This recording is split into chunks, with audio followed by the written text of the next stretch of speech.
Welcome to the Hillsdale College Online Courses Podcast. I'm Jeremiah Regan. And I'm Juan. We're back with the American Left, from Liberalism to Despotism. We're on to lecture number 10 today, Identity Politics and the Great Awokening. Yes. So we're to present day now. These are all terms and concepts that our listeners are familiar with.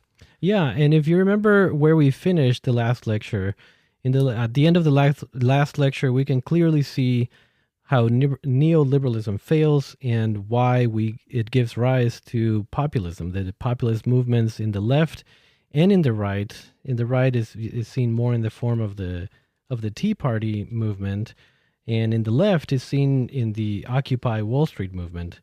But of course, we know now that both of those movements are essentially in a way crushed. Yeah, as Dr. Slack says, neoliberal elites, they had to pick a side, and they chose to ally with the populist left. They sort of absorbed or adopted and diluted the radical left populist movement and put it on like a skin suit and began accepting the mantle as part of the new priesthood of this new leftly religion of identity politics and wokeness. Yeah, and I think Slack is great at pointing this out, that the right is nationalistic, right? The right, the populist right is very, and you see it now more in the terms of America first. Yeah, concerned with borders, concerned with law and order, concerned with the people having their own way of life that's respected by the government. Which is why the neoliberal elite sort of reject the right and ally themselves with the left, because they can pursue that identity politics agenda internationally, while at the same time building those free trade agreements, treaties with other nations, and extending their global citizenship. Well, so there's no question there's some true believers in the radical left corporate world, like your Mark Benioff, who is the founder and president of Salesforce, maybe Mark Zuckerberg. But what I'm hearing you say is that most of them are really just looking at the bottom line. This is the adoption of these leftist principles by major corporations is really about money? I think so, and I think that's mostly seen in I'm going to say on July 1st. Usually, June is Pride Month, and all these corporations turn their logos into rainbows, and that also, except on certain countries where that's not allowed. Certain countries in the Middle East? Yep. And all of that sort of ends on July 1st. Now, again, right, there are true believers, and you see this in certain corporate elites and who they hire and who they follow. But at the same time, I think the bottom line is very important for them. Well, if you're enjoying this course and you're learning about what has happened to our country, I recommend to you another course that we have produced called Marxism, Socialism, and Communism. While we see today kind of a soft version of Marxism and socialist thought, a kind of compromised version, our course Marxism, Socialism, and Communism delves into the theory, the history, and the economics and politics of Marxism and its attendant movement, socialism and communism. This is a documentary-style course. It features 6 professors, 5 from Hillsdale College, Kevin Slack, the professor of the American Left, Tom West, John Grant, Ivan Pongrasic, and Tom Connor. And it also features Sean McMeekin, a renowned Russian history scholar from Bard College. They give you the clear picture of what Marxism is about, how it destroys society. In fact, they raise the question of what is Marxism and can it ever be good? Spoiler alert, it cannot. The professors are very clear on that, but they give you the reasons why. Many people know reflexively that Marxism is bad. After you take this course, you will be able to answer clearly and articulately and with detail why Marxism is bad, why it's a failure and always will be. To take this course, go to hillsdale.edu/course. That's hillsdale.edu/course. Now we turn to Dr. Slack with Lecture 10 of the American Left, Identity Politics and the Great Awokening. In this lecture, we look at identity politics, the inheritance of the late 1960s, and the Great Awokening, or the alliance between neoliberal oligarchs and the identity politics priesthood that had formed in the universities. Identity politics is the idea that individuals need to be understood as inextricably linked to certain groups in society. Rather than being understood as common citizens, they're to be understood as subjects who are going to receive rights, privileges, and duties based on these overlapping identities assigned by an elite class. The 1990s introduced something called the culture wars. Probably the greatest impetus of this was an article by Time magazine that described the results of the 1990 census. It had reported, quote, "Someday soon, white Americans will become a minority group. The presupposition that the typical U.S. citizen is someone who traces his or her descent in a direct line to Europe will be part of the past." And so this introduced a new question in education. Should students in this new pluralist society, should they learn about their own identity groups and their own unique contributions to American history? Conservatives responded by saying, no, they ought to learn about a noble American history where all are equal citizens.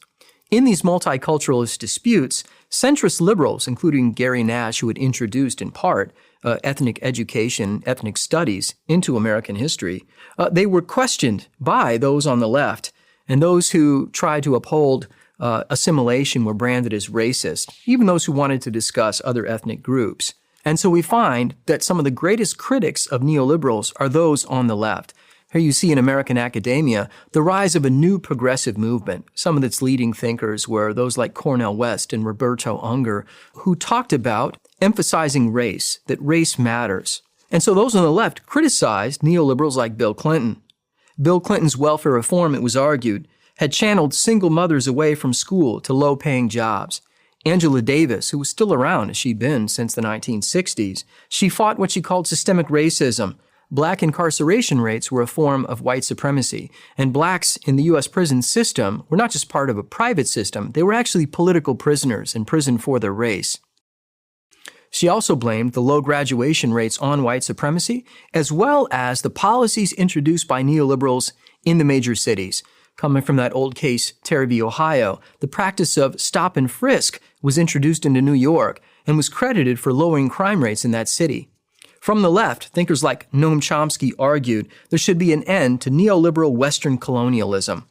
Noam Chomsky argued that international institutions privileged and benefited the United States in its world hegemony, instead of introducing a globalist regime in which countries would be represented equally. At universities all across America, globalism became a field of study and inquiry. Globalism became an orthodoxy. Universities would advertise courses that would teach their students to become global citizens. The leftists argued that neoliberal institutions could be reformed for more globalist ends. They argued for the creation of a true international law that would benefit all global citizens.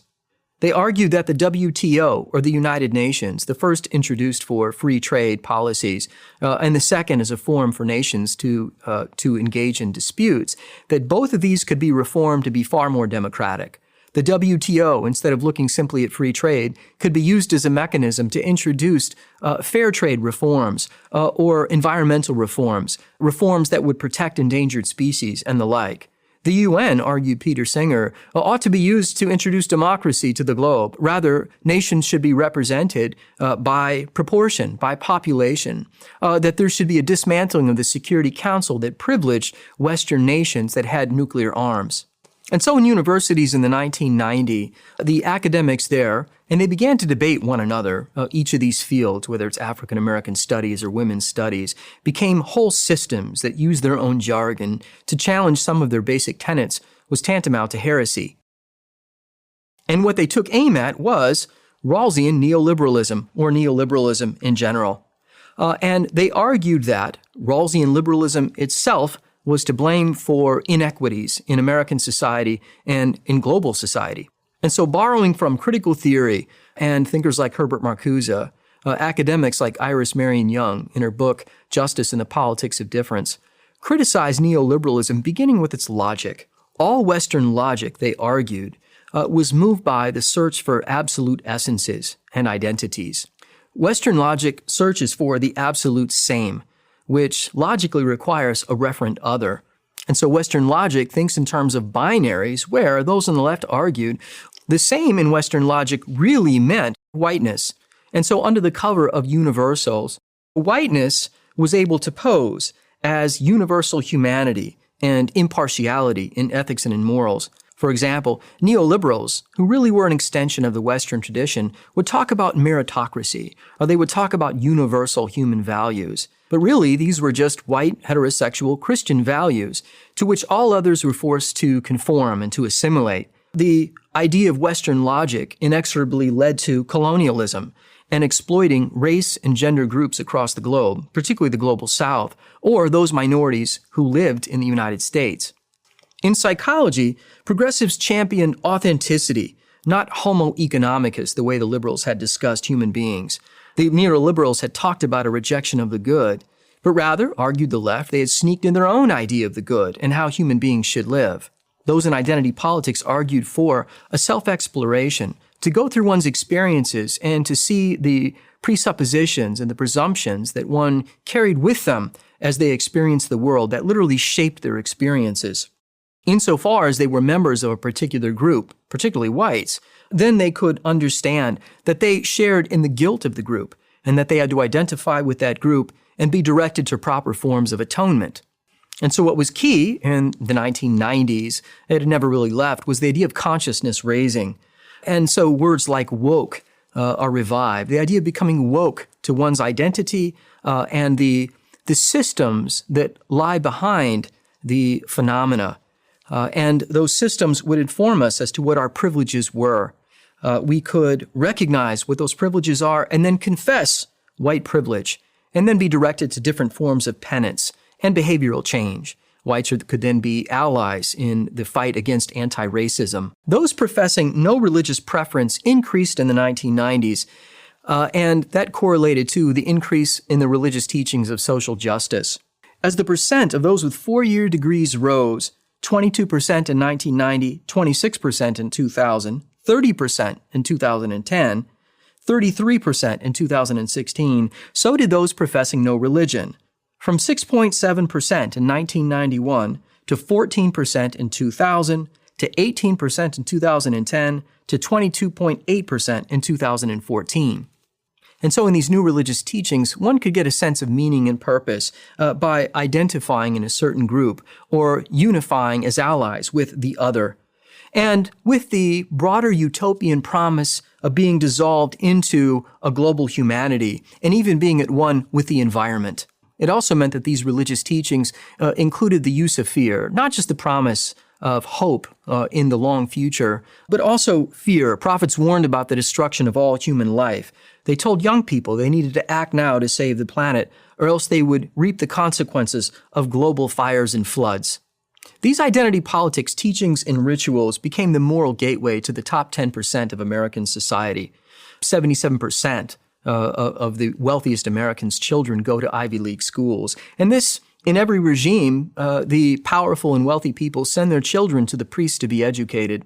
And so this was a moral sniff test, an ethical sniff test to make sure that those who climbed in the highest ranks of power had the same ideas. In the identity politics conception of justice, there were several important thinkers. One, Patricia Hill Collins, argued for the matrix of domination. She said that every institution is a matrix of race, class, and gender domination inherited from slavery.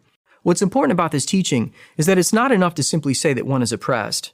Rather, you need all to agree to a matrix of domination. What this means is that you need to own up to your position in a society within the matrix of domination as either oppressed or oppressor. And so there are certain obligations that you have as being part of this matrix. The attack that the leftists made on Rawls was that his veil of ignorance, or that his original position, was completely removed from empirical experience. Rather, Rawls' original position was, in the words of Charles Mills, a racial contract, or in the words of Carol Pateman, a sexual contract. It meant that Rawls' idea of the veil of ignorance itself was nothing more than a justification for introducing white supremacy. In reality, whites cannot understand what it's like to be black or to be female. And so in the veil of ignorance, they pretend as if they can understand what it's like, and so they can remove all bias from themselves, even as they go on to create a society in which they receive all of the privileges. And so, in these criticisms of the racial or the sexual contract, the argument was neoliberalism had led to the rule of an elite white caste. Rather, instead of pretending that we are ignorant of racial differences or gender differences, we should openly talk about these things.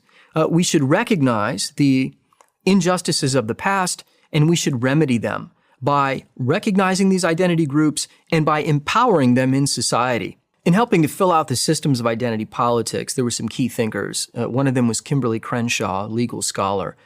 Kimberly Crenshaw in 1989 introduced another seminal teaching of identity politics, and that was intersectionality. Here she was drawing from theories of the past. We could distill this down to intersectionality in the basement. She had argued that oppressed groups could be likened to those who were in the basement of a house. So in this house, and the house is American society, there's a first floor. And that first floor is equal opportunity. Look at this in light of John Rawls' argument that you can treat groups differently insofar as they're economically disadvantaged and were born into those groups. Those who are born into oppressed groups, they are born into the basement. And there they all are together. Those who have one form of oppression, for example, born of color, right? Black males, white females, they're in the basement, but there's others in the basement who lie at the intersection of different oppressed groups. You might have a black female. You might have a lesbian white female. One of the key elements in the criticism by those in the left on identity politics of neoliberalism was the idea that there was a first floor of equal opportunity. And they criticized Rawls' idea of meritocracy. Remember, this was the second basic principle that all those in the original position would accept. It was also a basic principle for the Friedmanites, those who believed in free markets, that individuals through hard work could climb up in socioeconomic status. The argument rather here was that there was no meritocracy, that we needed to put principles of democracy first. And that would mean that all claims to meritocracy were really expressions of white supremacy. And so instead of having an open search for positions, private business as well as the government needed to represent these identity groups, even so far as including quotas. And so there was no meritocracy, properly speaking. This again was a veil of universalism that privileged one particular group. Rather, there needed to be unequal treatment under the law. Groups needed to be treated differently to correct for structural injustices. In the multiculturalist teachings of the 1990s, one of the arguments was, if you are in a minority group, particularly if you're at the intersection of groups, and you receive your meaning and identity from that group, the worst thing that can be done to you is assimilation, literally destroying the group that gives you a sense of meaning and purpose. And so you find the argument by Charles Taylor and others that one of the cardinal sins against group identity is assimilation. And so it is the work of the government to promote and reinvigorate the groups that give individuals a sense of meaning and purpose. Those on the left openly embraced democratic socialism, something that had been poo-pooed since the 1960s, and with the rise of the neoliberal period, the idea is that big government didn't work. But those on the left are reviving the concept of democratic socialism, and that would come to fruit later on with candidates such as Bernie Sanders and AOC. In democratic socialism, there was a very different view as to the role of government, and again, an open attack on John Rawls. Thinkers like Susan Mahler-Oken would challenge Rawls' conception of liberalism. They argued that the notion that liberalism would be contained in public and procedural justice, they argued, only continued oppression.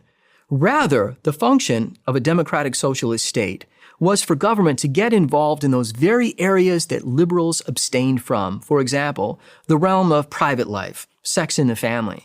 If there were forms of oppression that were going on in those areas, it was the work of government to root those out. Another place where we see limitations on liberalism, according to the left, is in the idea of internationalism.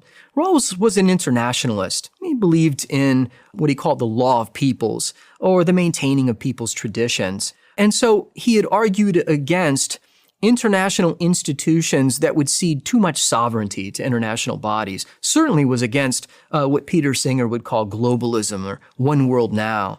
But the democratic socialists were arguing we needed to transcend the nation state altogether. And so they were in favor of these global institutions that would privilege the colonized South or the global South and would be recompensed for the colonialist policies of Western nations that went back 200-300 years. It also meant in the 1990s that those on the left came out in full force against free speech. They began to argue in favor of hate speech or limitations on what Americans could say. There were many, many hate speech codes present in American universities in the 1990s. While the Supreme Court would strike many of these down, the universities kept creating them. And so as we see, leftists and those in identity politics were the most severe critics of the neoliberal order because it privileged Americans in the world order.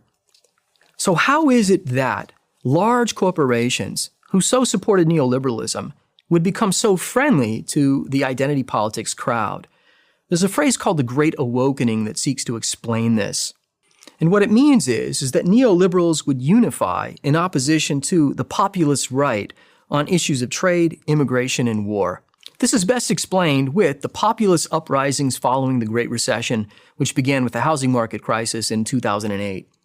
Barack Obama was elected as centrist. Usually conservatives think of him as being a socialist, but you have to remember that the description of Barack Obama by those like Cass Sunstein was that he was a pragmatist. Obama did not talk much about race. He talked about not the red states or blue states of America, but the United States of America. Many of the whites who would vote for Donald Trump elected or voted for Barack Obama. However, in response to the Great Recession, Obama revealed that he himself was a neoliberal. We have to remember that Obama, not wanting to look squishy on issues like defense, had argued that the United States was wrong to go into Iraq. Remember, Hillary Rodham Clinton in the primary had said she just voted to support the troops, but everybody knew she was in full support of the war. Obama could honestly say that he voted against the war so that he wouldn't look weak on defense. Obama argued the United States should have invaded Afghanistan, and so began in full a full commitment to U.S. democracy building there in Afghanistan instead. When it came to the Great Recession, Obama had to make a choice. There were those that surrounded him, advisors like David Axelrod or Rahm Emanuel, his first chief of staff, who argued that what was needed was, quote, Old Testament justice. That was for the banks and the CEOs of the banks and the hedge funds and all those who had invested in subprime mortgages. However, Obama listened to the neoliberal influences in the White House, Secretary of Treasury Timothy Geithner, who was very much connected to Wall Street. And so when all of the representatives of big banks came to the White House for a meeting and they expected a lashing, instead what they found in Obama was an abettor. In response to the massive bailouts of the banks and large corporations, it's no secret that Americans are more divided than ever. And it's not just over what policies will improve our great country. No, it's over whether America is great at all, whether America deserves our love. That's why Imprimis is so important. Imprimis looks at the issues of the day from a constitutional perspective, reminding citizens always of our great heritage of liberty. For more than 50 years, Imprimis has featured speeches from the smartest conservative thinkers and writers at Hillsdale events. These days, Hillsdale publishes people like Molly Hemingway, Andy Puzder, Harmeet Dillon, and Chris Rufo. Over 6.4 million American households and businesses receive Imprimis absolutely free. And I urge you to sign up for it today at no charge. To get your free lifetime subscription, go to hillsdale.edu/lifetime right now. Or text the word Imprimis to 71844 and we'll send you a link to sign up for your free lifetime subscription. That's IMPRIMIS to 71844. There were populist uprisings in the United States.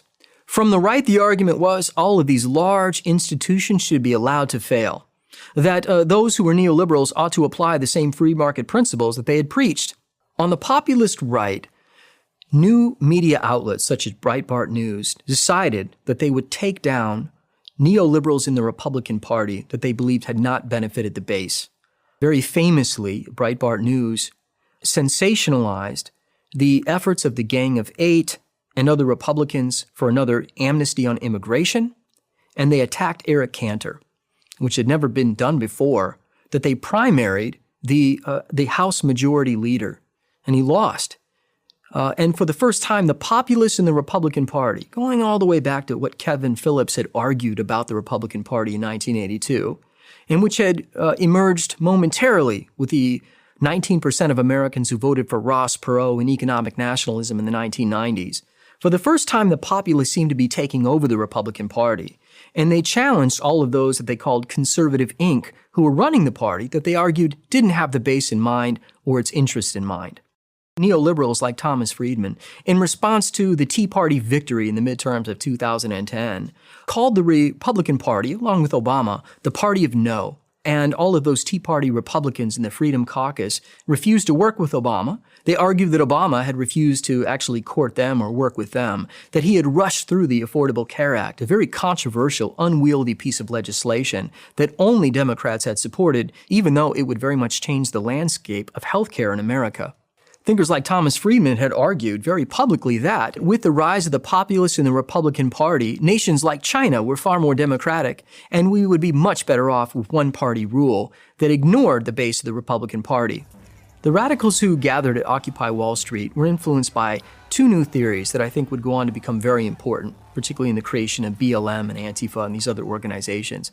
The first one was modern monetary theory. Modern monetary theory, or MMT, was a school of thought that traces its origins to the late 1990s. Some of its key founding thinkers were L. Randall Wray, Bill Mitchell, and Warren Mosler. The basic point of modern monetary theory is that there needed to be a post-Keynesian economics. Essentially, there needed to return to big fiscal policy in Keynesian economics, which had never been truly tried. What they meant by this is that the Austrian economics, free markets, and balanced budgets had failed to take into consideration how a fiat currency worked. There was no fixed currency, they pointed out. Rather, the dollar was not fixed to the price of gold.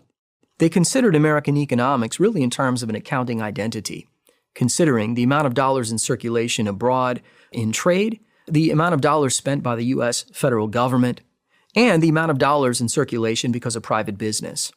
The argument is while those on the right were constantly concerned with balanced budgets, and they were afraid that printing too many dollars would lead to inflation, they said that with the incredible demand for U.S. dollars from abroad, the real permanent problem was deflation. If you remember going back to those days, Glenn Beck talking about an inconvenient truth, he said, with the printing of all these dollars to bail out financial institutions and corporations, we were going to face severe inflation. But economists on the news kept talking about deflation. And the argument was that with the demand for dollars through globalization, that the constant pressure on the American economy was a shortage of currency, paper in circulation. And so deflation was the primary concern of the modern monetary theorists. A government that is a monopoly currency issuer, argued Ray and Mosler, can never go bankrupt. It can always print more money to pay off its deficits. In this new understanding of economics, the modern monetary theorists criticized the old view of the role of currency, or that which had been taught in conservative circles. In conservative circles, generally the idea is that individuals create wealth through their labor and through their ideas, and that paper currency the value of paper currency is determined by supply and demand, and individuals trade the wealth that they create with one another. This was not accurate, said Ray and Mosler. Rather, the argument was the value that was given to paper currency was determined by the government because it was able to create a demand by requiring people to pay their taxes. Probably the best example of this is the one that Mosler gives about how he could give value to a bunch of worthless business cards. He said, I've got a business card. How do I create a demand for it? He said, well, I tell you that to obtain this business card, you have to perform one of a number of chores or tasks in the room. And if you try to leave the room, there's a man with a 9mm handgun standing outside it who will shoot you. This is a very different understanding of the role of currency in a society. It's also the idea that those who were laboring were doing so they could obtain money to pay their taxes. How this played out in popular politics was MMT advocates like Bill Mitchell called conservatives who wanted to introduce austerity measures in response to the recession, quote, deficit terrorists. What was needed was not some kind of balanced budget that would reduce the amount of dollars in circulation. That would rather only continue the recession. Rather, there were only two kinds of politics in this new MMT view of currency management. The conservatives, who, given the constant demand for dollars abroad and facing constant deflationary pressures at home, the conservatives wanted to introduce more money by giving money to large corporations or by tax cuts, giving it to wealthy citizens. The problem with that is that you could give money to wealthy citizens, but they may not spend it. It may never enter into circulation. So that was the conservative politics. This was very persuasive. This seemed to explain also to conservatives why it was that those who had claimed to be conservative on fiscal policy, people like Paul Ryan and so on, had not actually balanced the budget since Bill Clinton, hadn't balanced a budget since 1997, even when the Republicans were in control of the presidency and the Congress. Liberalism, under the view of MMT, would return to big fiscal policy. That meant that the government would undertake a host of spending measures given directly to the people, and so it would directly enter into circulation and thereby relieve the deflationary pressures caused by the demand for dollars abroad. You have to understand those who are elected to Congress don't understand economics, but they do understand some basics. And one of the problems George W. Bush faced after the dot-com bubble is that even though interest rates were set at almost zero, the economy didn't seem to be picking up. And so Andy Card, the chief of staff, called in Warren Mosler to explain the new economics to the Bush administration. And so Warren Mosler explained that balanced budgets were fine if the economy was booming. But if the economy was in recession, what was needed under the principles of MMT was a return to big fiscal policy. And so he advised to Bush another large tax cut on top of increase in federal spending in the Medicare Part D program. A second theory that influenced Occupy Wall Street was a new theory of revolutionary violence. There were thinkers like Slavoj Žižek or Alain Badiou, who argued that the problem of the left was it was too influenced by liberalism, and particularly neoliberalism. Rather, they argued that the left, in order to be successful, had to shake off its fear of terrorism and violence. Žižek even appealed to Robespierre. He argued that the problem of liberalism was it wanted to distinguish humanism and rights from terrorism, whereas Robespierre had properly connected the two. He argued that those on the left, if they understand themselves properly historically, that they didn't need to worry about the limitations of the old communist theory, calling himself a communist, although not a Stalinist, not advocating the old Marxist-Leninist regime. Rather, that those on the left would need to understand they needed to leap into a revolutionary abyss so that they could help direct the future of humanity. What revolutionaries and what protesters often did to limit themselves is they waited for a justification of, quote, the big other. It means that before they engaged in revolutionary violence, they waited for somebody from the state or some authority to tell them, oh, okay, now it's time to commit violence. And he says that's the problem. Rather, the only person who can make that decision is the individual himself. And there needed to be a kind of courage on the left to leap into revolutionary violence and be willing to engage in acts of terror. And only by that way would they further the causes of the left. Žižek particularly focused on environmentalism, that if there was really going to be a change that would stave off climate change, that those on the left would have to be willing to commit acts of revolutionary terror and violence so that they could push back on the fossil fuel industries. And so leftists had been the greatest critics of neoliberalism. From academia, they had pontificated on the hypocrisy of the internationalists. But the leftists could also justify globalization if they could just use those institutions for good.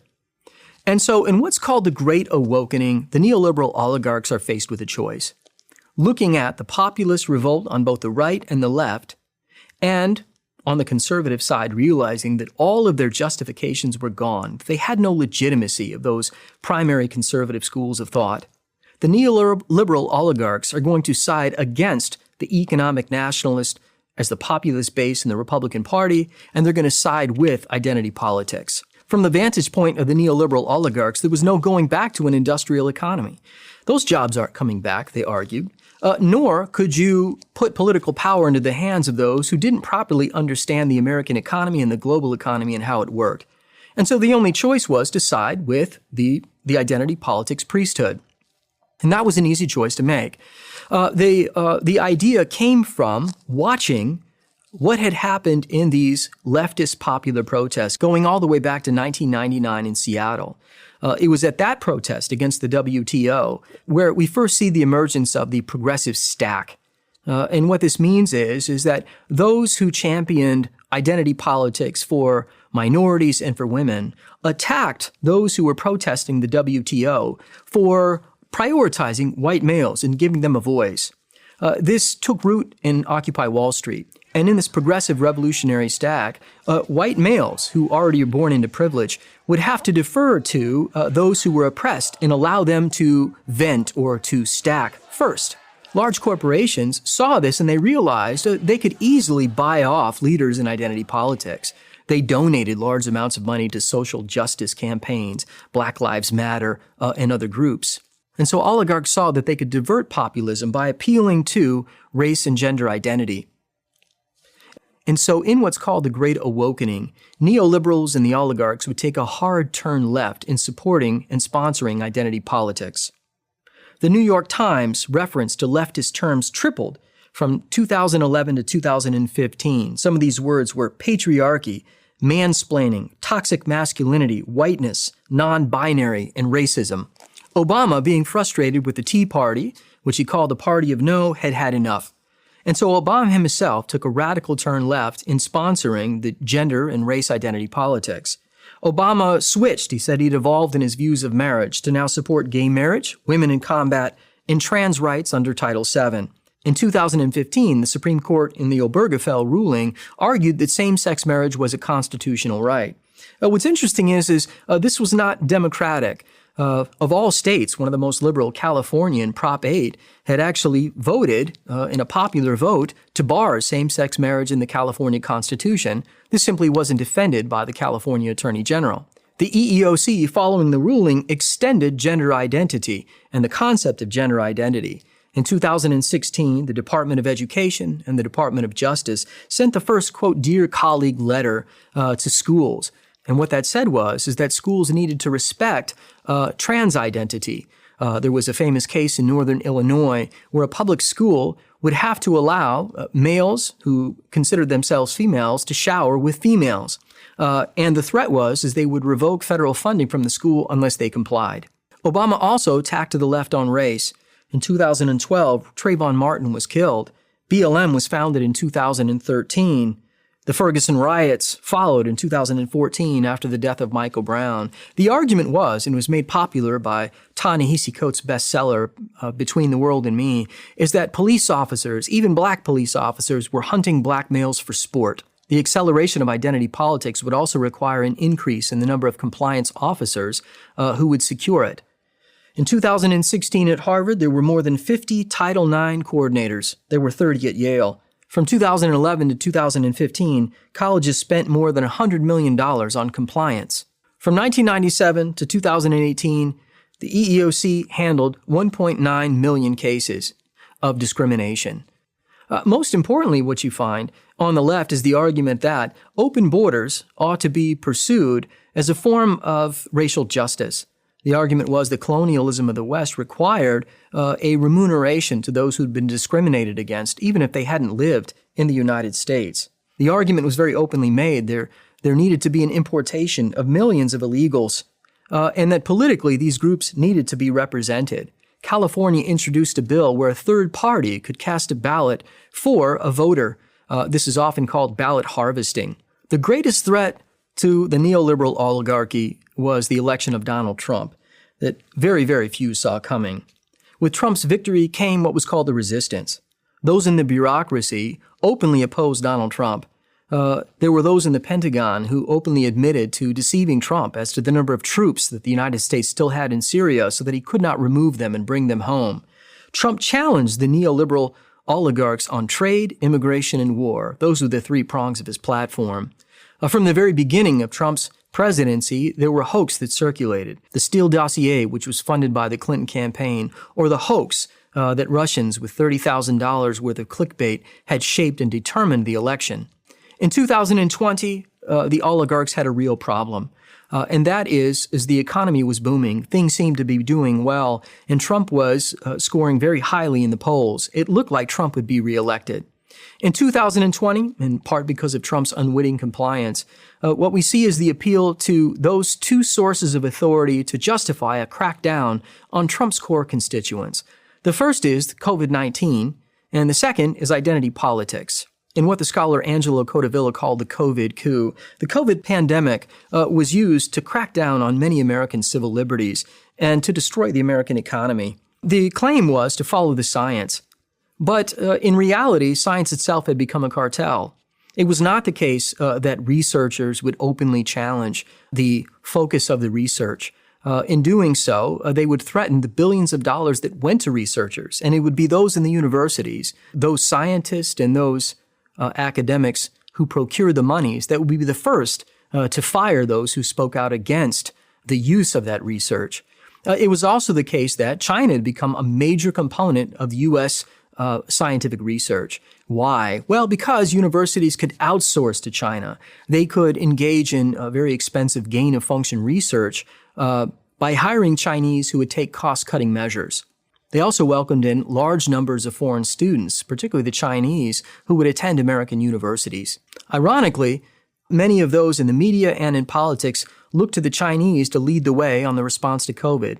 And so they introduced the mask mandates and the lockdowns that had such a negative impact on the American economy, and particularly on middle-class business.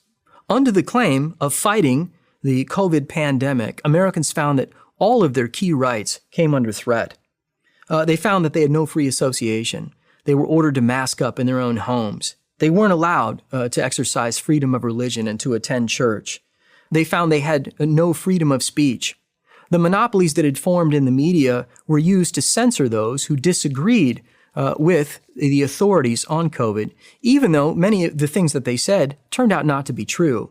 For example, the initial predictions as to the number of deaths that would ensue, 2 million in the first year, or the efficacy of masks, or the number of COVID deaths when not distinguishing between those who died solely of COVID or those who were racked by an average of 4 or 5 comorbidities. Also censored were claims that the origin of COVID was gain-of-function research subsidized by the United States government in China. Those claims were called racist, and here we see the conflation of those two new sources of moral authority. On the one hand, it was follow the science, even if it was not empirically based, and on the other hand, it was a claim to anti-racism and identity politics. And so in 2020, during the COVID lockdowns, while Americans are stressed out, they're facing unemployment, losing their jobs, they're masking up, they're isolated, we find the rise of the George Floyd riots. And the death of George Floyd was presented as being part of a greater problem of systemic police racism that was presented as its own pandemic. And so in cities all across America, young radicals and revolutionaries and BLM and Antifa began to burn the great American cities. Very few of them are prosecuted, and they adopted their own anti-white racist speech with attacks on whites and white-owned businesses. Particularly singled out for destruction were all the middle-class businesses. Large corporations owned insurance in places like Minneapolis. But all those middle-class business owners were wiped out. What we find is this bifurcation in the American economy where the 5 large tech companies made all the stock market gains from 2017 to 2020, while Americans were filing for unemployment at record rates. And so COVID was used to assault the bastions of Trump support. Small business owners, Christian churches, many of which were desecrated. Sean King, one of the spokesmen for BLM, advocating the destruction of white Jesus and his white European mother and the desecration of those churches. There was also a full-on assault on police unions. And mayors like Lori Lightfoot would order the Chicago PD to go protect a statue of Christopher Columbus, but not to allow them to use force or to deny them the basic protections that they ought to have in facing a riot. And so Antifa and BLM show up en masse. They surround the cops. They attack them. They throw small explosives at them. And it's to carefully coordinate and to arrange a fight on the part of the leftist revolutionaries with the cops so that they can claim a moral victory. So they show up in large numbers and they're able to fist fight with the police who were ordered to stand down and not use force. This was a moral victory that you could give to the left, the kind of brown shirts on the left. And think about how Antifa in Portland, in which they rioted for 100 days, that those members will pine for the romantic days in which they fought the police. Lori Lightfoot, after the Chicago PD took a beating, then ordered the statue of Christopher Columbus removed. We also saw full corporate cooperation. The NBA, McDonald's, Walmart, in giving large amounts of money to social justice, all the while never attacking the Chinese for oppression in various ways. We found those corporations sponsoring the dismantling of key American statues.